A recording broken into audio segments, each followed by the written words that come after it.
Hey now everybody, this is Professor Island and we are discussing critical perspectives, critical approaches, and today we're discussing historical criticism. Historical criticism is a critical perspective that essentially says that a work can be examined and analyzed through the historical references within the work. That means what you're looking for are secondary sources that are going to explain references within the work that have to do with the era in which the work was written or the era to which the worker is referring.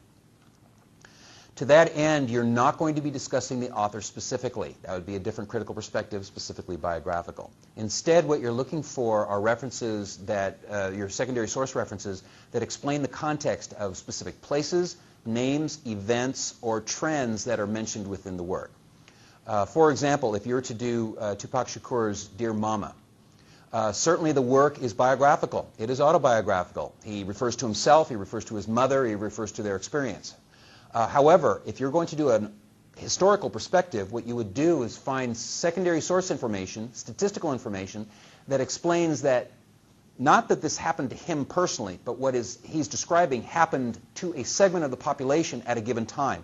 You would find resources that talk about things like unwed mothers, or mothers whose the father of the children, which is no longer there, either because they're in jail or they're dead or they just simply ran away. You'd find discussions about drug use and about drug sales. You'd find information about prison. You'd find information about the relationships within that society between sons and their mothers. And again, you would not mention the author specifically. You would find this information that talks about these things within that time period and the references and how it explains what's going on.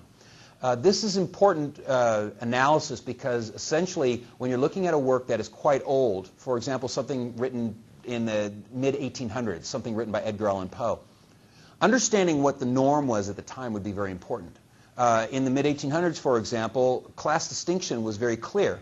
So when you have a story about a guy who was once in the upper class and is no longer there, approaching another guy in the upper class, there's a tension there that the author wants you to understand and would expect his audience at the time to understand, and that you must understand.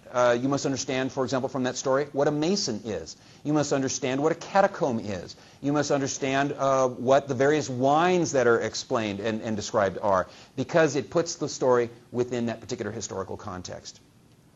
Keep in mind that historical context may also be used to analyze a work that itself refers to something in the past.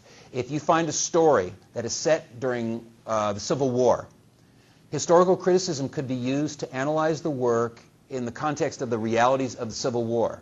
And you would use it to explain what the war was like, what the war was about, what the warfare at the time was about, what the medicine at the time was about. You'd point out things that, for example, that most people died not directly of weapons, but from the infection caused by them. That amputation was usually the first and immediate result of any injury, things like this.